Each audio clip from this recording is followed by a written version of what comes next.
our favorite show is trying to make a dramatic comeback. Woohoo! And it's not Firefly.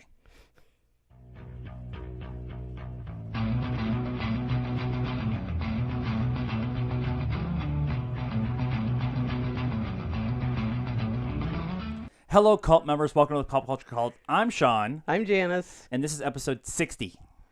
Are we sure? No. Okay. According to my notes and everything else I've been able to find, Okay. we're on 60. Now, Okay. after the first of the year, we announced that we're going to do some things differently. So we're not doing a weekly show like we normally did, but we've been doing like we did the Oscar one, we did the book adaptation. I still can't say it. And so we've been doing all these kind of one-offs, and then it's been kind of it's the second week in February, so it's news is slowish. We wanted to build up some stuff and do a kind of one of our regular episodes. All right. So that's what we're doing this week. And if you don't like it, we have a ton of more videos that we've done in the last week and a half. A lot of them have been trailer reactions. Yes. We'll get into that in a minute. But we wanted to start off with something that probably most of you have never heard of. And you should. Back in the early days of television. No. Back in the early days of HD television. Okay. Okay, all right. There was a channel called Mojo. And Mojo's only real reason to exist was to prove that you could do high-definition television shows. Right. That's essentially all it was. Nothing... it was fancy because everything was in high definition. Right. But they did a show called Good Morning World, and they showed a 3-hour sunrise from different places all over the world. Yeah. And they showed it here locally at 6 a.m. So when most of the year, it was actually the sun was coming up kind of pretty much the same time. Yep. And they did a bunch of other shows on there, but our favorite show on that channel was called Three Sheets. It was this gentleman by the name of Zane Lamprey, and he traveled the world learning the drinking customs and hangover cures of all these different places around the world. Yep.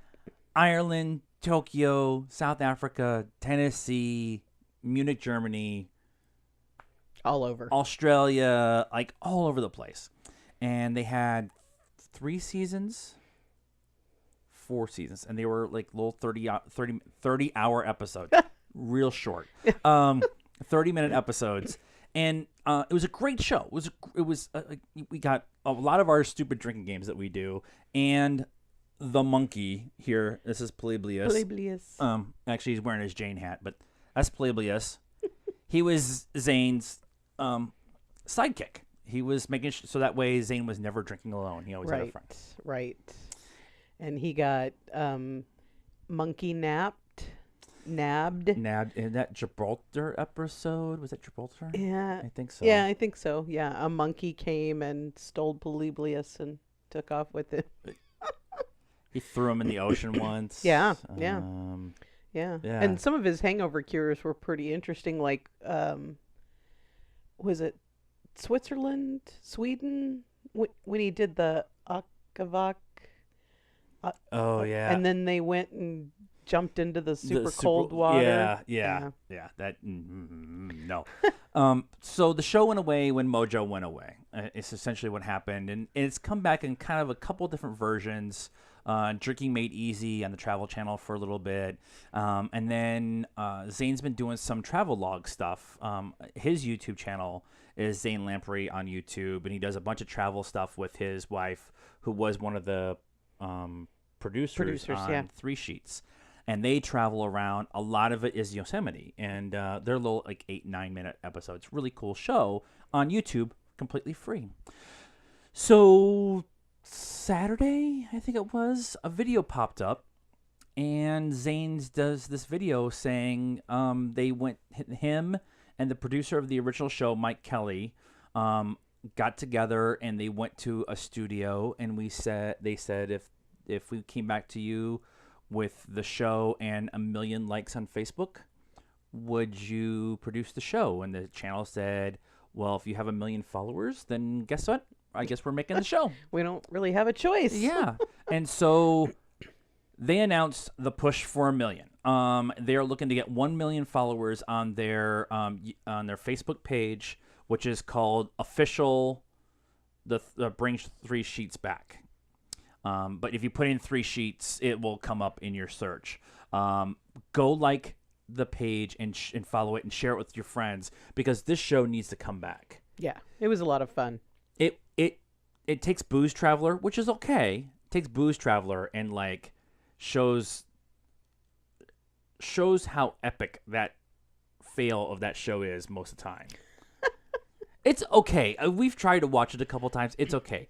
Zane is a better instigator, better people person. Yeah, and he just, I think it resonates with us because a lot of like the odd things that happen to him, like he had people, the Beer hunter, this guy that every time, where was he, like Germany or something, and he would like take a drink of his beer and set it down, and the guy would like drink it, and you're on film. Yeah. Everybody sees you do it. Yeah. It was the girl that was trying to pick up on him. She was like pants falling off, drunk. Way drunk. Like followed him around for like 3 or 4 of the bars. They were doing a bar hop and stuff. The very first episode, he comes out and he says, "This show is not a drinking game. But if it was, here's the rules." And his best friend shows up every once in a while. And so whenever he would say Steve McKenna, or Steve McKenna would pop up on screen. It was a social. Was that a social? Yeah. And then when Zane drank, you drank. You drank. And then Monkey. Yeah, so whenever Polybius would show up on the screen, you would scream out Monkey. Whoever was the first one to do it was able to divvy out a shot to whoever they want. Right. Which is a game that we actually started playing in Vegas, which gets really dangerous really quick. We changed it from shots to just take a drink from whatever you were drinking, because if a monkey showed up like every 5 feet, and we'd be like, monkey, monkey, monkey, monkey, monkey, and I need to go to bed. And, we would, on our own travels, go to Mexico, and we had friends who had their own beer hunter. Well, beer hunter was Vegas, right? Yeah, and then the girls trying to pick up on the least eligible guy there. And we now have 2 Polybiuses because we had one and he went on walkabout in Vegas. And we have this whole elaborate story about what happened to him. Hookers and blow. So it's an awesome show. Go help them out. Help them bring that back, because it's cool shows like that should be on TV, and not the Keeping Up with the Kardashians or another singing competition or Big whatever. Brother or Big Brother After Marry Dark. Me or whatever. We don't like any of those shows. So this is a reality show that makes sense to us. Yeah. We also drink, so happy #Cold Beer Mondays. Sure. All right, whatever. So movie news. Dun dun dun. This is not a drill, people. This is not a drill. I'm telling you, it's not a drill. The show creators of Game of Thrones, David Benioff and D.B. Wise, are joining Star Wars and Lucasfilm. They are going to produce a series of movies, no official number, and no official time period in which this set of movies is going to be in. Take place. But it's outside of the Rian Johnson movies and outside of the Skywalker saga. So it's its own series of movies. At which point the internet had a small nuclear explosion, and everybody is under the impression, because they do a fantasy-based show, that it's going to be the Old Republic. Yeah, there's a lot of people that are saying independently that it would be cool if they did the Old Republic, and Old Republic is not quite canon. Some of the characters were in Clone Wars, but it's a lot of the Knights of the Old Republic is not canon, the game and stuff like that. But there's segments of Old Republic that is canon, so they could kind of go off of that and work Bane and Kane, and all that stuff. Yeah, So, they could kind of do rather what than they want yeah, and create a new world within the Star Wars they'll world. go sit down at what is his name? Joseph. I think it's Joseph. Who has the holocron, the Lucasfilm holocron, which is everything that's ever been created for Star Wars. Everything, including all the old legend stuff and all the books and the Bunny Rabbit and like everything, and sit down with them and take a bunch of the stuff from the Old Republic and sit down with the story group and make it all work. And I wouldn't be surprised if that happened. Kathleen Kennedy is super excited. Her quote was Dave and Dan are some of the best storytellers working today. Their command of complex characters, depth of story, and richness of mythology will break new ground and boldly push Star Wars in ways that I find extremely exciting. That makes me think Old Republic. Talking about mythology and complex characters, depth of story. That's the big word in there is mythology. Having them go back and do the origins of the Sith or the Jedi Sith War or whatever it is. Yep. And then the other thing that that the guys had we've been Star Wars fans since '77. Everybody says that.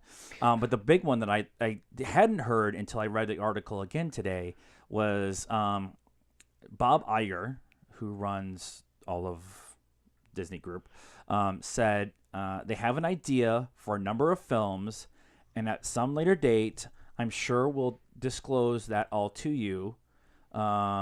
Just what those are. They are focused at this point in time.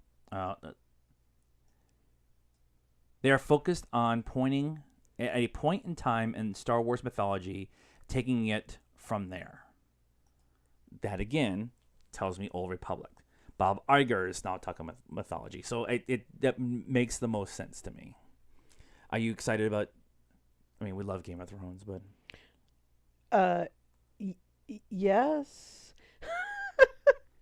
I am cautiously optimistic. so one of the questions has been lately is there too much Star Wars? So that's part of it. It seems like I'm not sure, right? They had it's kind of been like Star Wars and Kathleen Kennedy and Disney and whatever can do no wrong, and then Last Jedi came out to a lot of critical backlash, Fan backlash. fan backlash. Fan backlash. Okay, and now all of a sudden they're just throwing all this stuff out there, and it's like, okay, maybe. Yeah, I like the fact that they. One of the things I did a live stream the day they talked about this on Facebook, and one of the things I talked about in there was Kevin Feige. I hate to use this example, but a Lord and Savior, Kevin Feige, is got a plan, and his plan is laid out for years and years and years, and they had. But he's not going to be there much longer. Well, maybe, but the idea is that he had was a 10-year plan. And within that 10-year plan, we're here. We need to get here. We need to do this, this, and this while we're going along. But they hired certain movie creators to do their version of a Marvel movie. Taika Waititi and Kenneth Branagh and worked their way through all Joss Whedon. And, let them do their movie, but also said, hey, we need to be able to do this, and this in this movie. You go do your movie and then let us, have this part. This kind of gives me that same kind of feel that they have a plan for a series, an overall story arc, movement in one direction. They're hiring the people to come in and do their things with Rian Johnson and now with Wise and Benioff. And they're not necessarily going to direct it. They are just the idea people who are going to sit down, help write the scripts, help write the universe, and then move and let them move forward. And they might direct them, they might not. Yeah, I mean, I think it definitely addresses some of the issues with the last three, right? We have and Han Solo, and they're bringing people in and then getting rid of them, and Yeah. you have Joss did the first one, the Avengers. no, Star Wars. He did 7 JJ. or JJ. Sorry, I not was like, Joss. Josh. Josh. JJ did 7, and then Ryan did 8, and now JJ's doing 9. Right. And so it's kind of all over the place. I think they learned from that. I think they learned from that by not having JJ do all 3 or not having Ryan Johnson do all 3. I think they learned from that, and now they're going to set up these new series and these new trilogies that's with that. That's what I'm saying. Yeah. Maybe that's. Yeah, I think know. that's. We'll see. All I want is a battle of bastards with lightsabers. That's all I want. That scene creeped me out the first time. I have a thing with claustrophobia and bodies on top of him, and I was like, no. Part of our medieval thing is we do war fighting and stuff like that. And there's been a couple times where I've been in that mech, and I'm like, nope. Get away from me. Nope. So talking about people without a plan, or at least doesn't seem like they have a plan. Joaquin Phoenix is in talks to play the Joker in a standalone Joker movie. And it's going to be directed by Todd Phillips. Now, Todd Phillips did the Hangover movies and was it War Games with Miles Teller and Jonah Hill. Was it War Games or no War Games? No, War Dogs. War Dogs, and so. Variety posted is reporting it, and I'm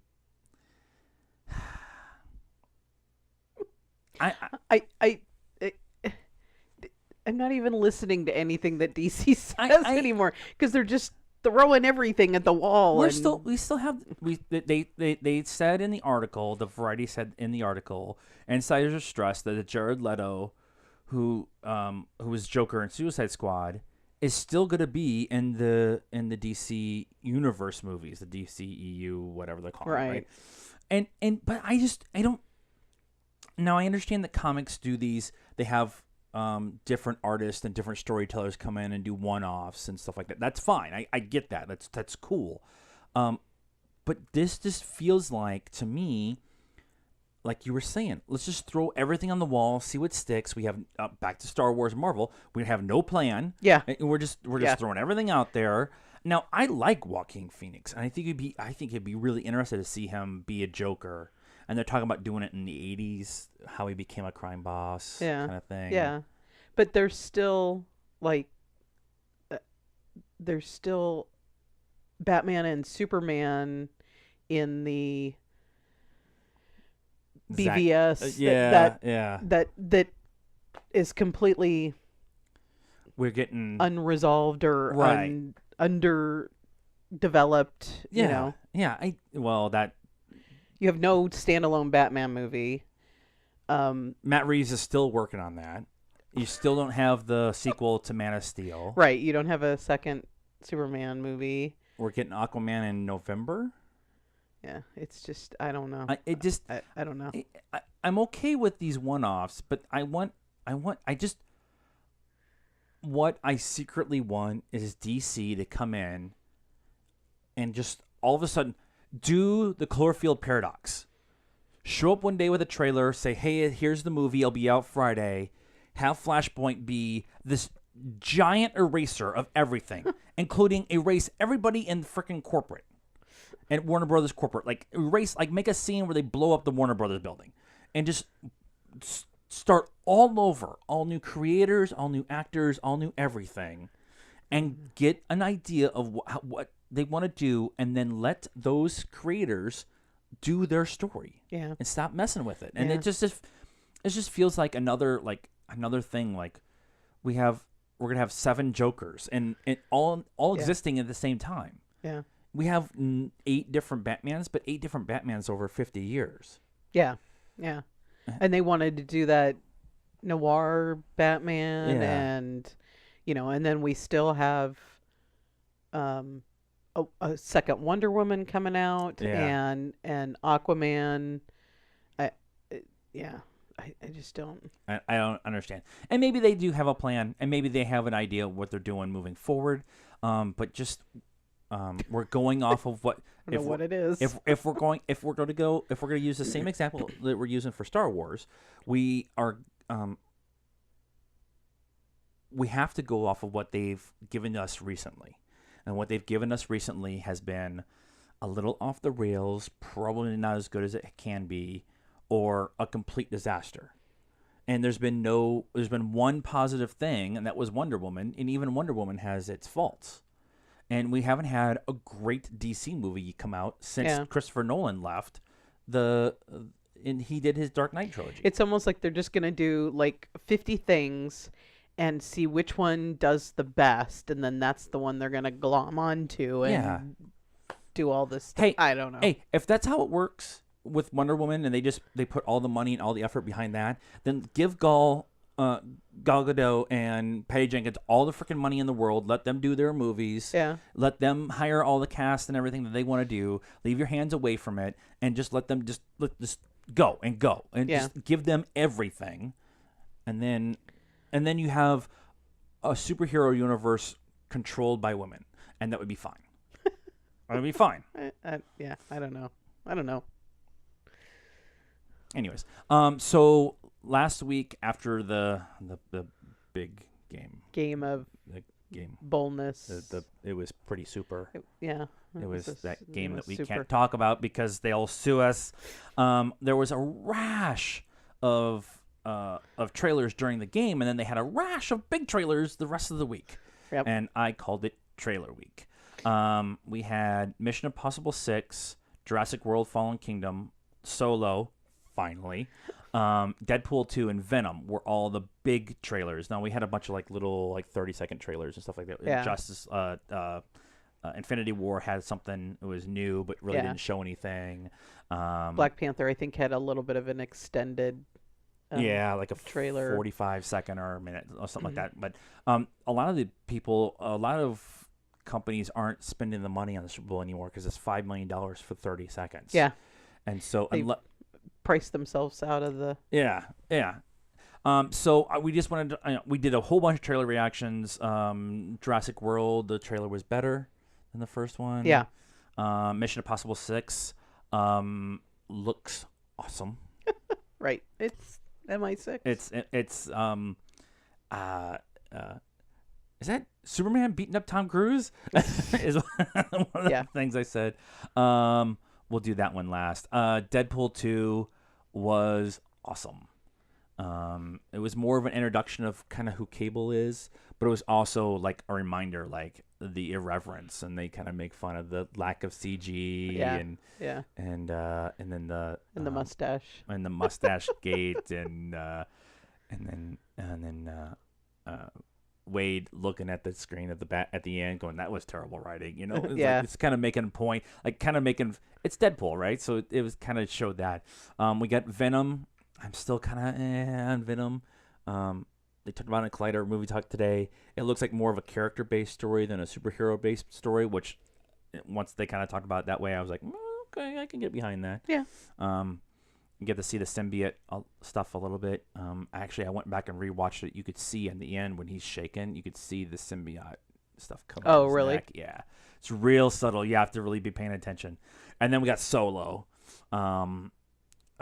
After all the problems and all the issues and what's wrong with the marketing and why haven't we gotten a trailer because it's 6 months from the movie and all that other stuff, we're 3 months out from the movie and we get a trailer.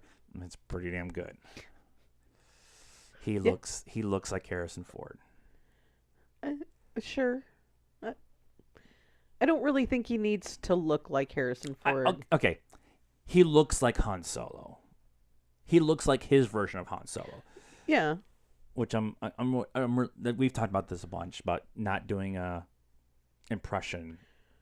Right, doing homage, but not yeah. an impression. Yeah. But that was all the trailers that came out. We did all the trailer reactions. They're all on the page. I'll tag as many as I can to back into this video. And then the last thing we wanted to talk about real quick is something I'm super excited about. So in the 60s, there was, and there still is, this little race, and it's called the 24 Hours of Le Mans. And it's Le Mans. And it's one of the big boy race. Like you win the 24 Hours of Le Mans. You're at the pinnacle of racing. It's like winning an F1 championship or winning Daytona or Indianapolis, that kind of thing.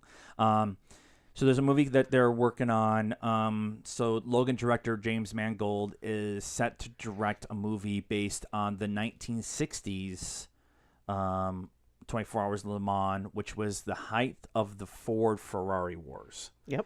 And the story is very, very interesting. There's a great documentary. I just watched it last week. It's called The 24-Hour War. And essentially what happened was Henry Ford II, I believe it was the second, tried to go buy Ferrari in the 60s. And Enzo Ferrari pretty much just had his car company was to build cars to go race. That's all he really cared about. He didn't care about selling them, right? He just wanted to race cars. And Enzo was a little bit of a diva and a little bit set in his ways, very Italian, older gentleman, fought in the wars, that kind of thing. And so Henry Ford II came in, tried to buy Ferrari. Ferrari's like, that's cool as long as I get to control the racing stuff. And Henry said no, and Enzo said, go fuck yourself.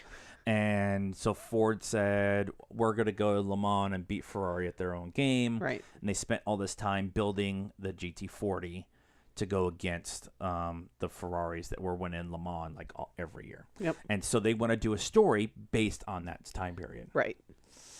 I can't wait. I know. It's so cool. That time period of racing is they were the Wild West gunslinging cowboys of their era. Oh yeah. Yeah. There was no safety in those cars and people were dying left and right. I mean, go watch Rush, and that was what, in the 70s? Yeah. So this was Late even 70s. earlier. Yeah. They have this thing in racing. It's called the Le Mans start. And what would happen is the drivers would be on one side of the pit road, and then the cars would be on the other side, and the drivers would run over and jump in the cars and take off. Well, a lot of drivers would just get in the car and go and not put their safety belts on. Right. And so they're doing 180 miles an hour down the straightaway, and these cars with no roll cages that explode essentially when they got hit. Yep. And roll like 50 million times and break into teeny tiny pieces. Yeah. Oh, by the way, you weren't strapped in. Yeah, and you're flying. Actually, sometimes it actually saved the guys because they went flying. Yeah. Away from the fire. And these little tiny helmets that didn't cover any. I don't even. They look like the riding helmets. For like polo players wear and stuff like that. It's essentially the helmets they wore. There's talk. So there's several big name people in this whole story. Enzo Ferrari, obviously Henry Ford, but Carroll Shelby was the guy who helped build and design and everything the GT40. If you don't know who Carroll Shelby is, go do your homework and then message me and tell me this guy was a badass. And his driver of the GT40 was Ken Miles, and that it looks like they're going to center around the first time that Ford was there and actually won. The names that are being discussed for said people is Ken Miles looks like it might be played by Christian Bale. Ken Miles was very tall and lanky, so it would make a lot of sense. He's not Dan Gurney. Dan Gurney was 6'4". They have the Gurney bubble, so his helmet would actually fit side of the car. But he was that kind of size. That would be kind of cool if they did something along that line. And then Carroll Shelby looks like it could be played by Matt Damon. Okay. He better do his homework, because Carol had this. He was a chicken farmer from Texas, right? And so he has this southern. That shouldn't have been alive. He had a heart condition. He had a heart condition, yeah. From when he was like 20. Yeah, and like he just died a couple years ago at like 88 or something like that. Yeah. But he had this irreverence and this southern Texas draw, and like battle worn and scarred, and like but you don't like what I'm doing? Fuck you, I'll go do it over here. He told Ford to fuck off several times, and I love the idea of the story. Any time you get Carroll Shelby and Enzo Ferrari and Henry Ford like in that those kind of people in history together is it's so awesome. I can't wait. I'm so excited. Can we get it now? No, they haven't even started. They haven't even picked the people yet. It's not even like official. James Mangold is like the only thing that's official yet, and he did Logan. So after seeing Logan, and maybe he can go talk to Ron Howard about how they filmed all the racing and Rush, F1 racing and Rush, because it was so well done. To get the drama auto racing and shoot it well, it's really, really, really, really hard. Yeah. And Ron Howard just like nailed it. Yeah, Rush was a great movie. Yeah. And Chris Helmsworth's really good in it. Yeah. And Daniel Brühl, who was in Cloverfield Paradox, and pretty much raise your hand if you've been in a Marvel movie lately. Not Civil War. Yeah, he was in Civil War. He was the lieutenant that went and caused everything to kind of happen, and the bad guy. Yeah. Baron Munchausen. That's not his name. So those are the stories that we wanted to talk about this week. There's, like I said, not a ton of stuff, but these are the ones that kind of important to us. Obviously, Star Wars. So that's what we have to talk about this week. What do you guys think? Please leave us a comment on your thoughts on these stories and anything else that we've been doing. Go watch all of our trailer reactions. Like this video, and please subscribe to the channel. I'm going to do my eyes really big to emphasize the point of you must subscribe to the channel. Look into my eyes. Ooh, subscribe to the channel. We're trying to get to 200 subscribers, so please subscribe. Listen, do you want to do this part? Go ahead. He wants 200 subscribers. Follow us on Facebook. Instagram? I don't know what it is. Follow us on Facebook at the Pop Culture Cult. We're at Instagram Pop Culture Cult 1, and we're at Twitter at Pop. Jesus Christ. On Twitter at Pop_Cult. It's all in the link. It's all in the thing. And Stardust. Follow us on Stardust. We're a hot mess. Good night now.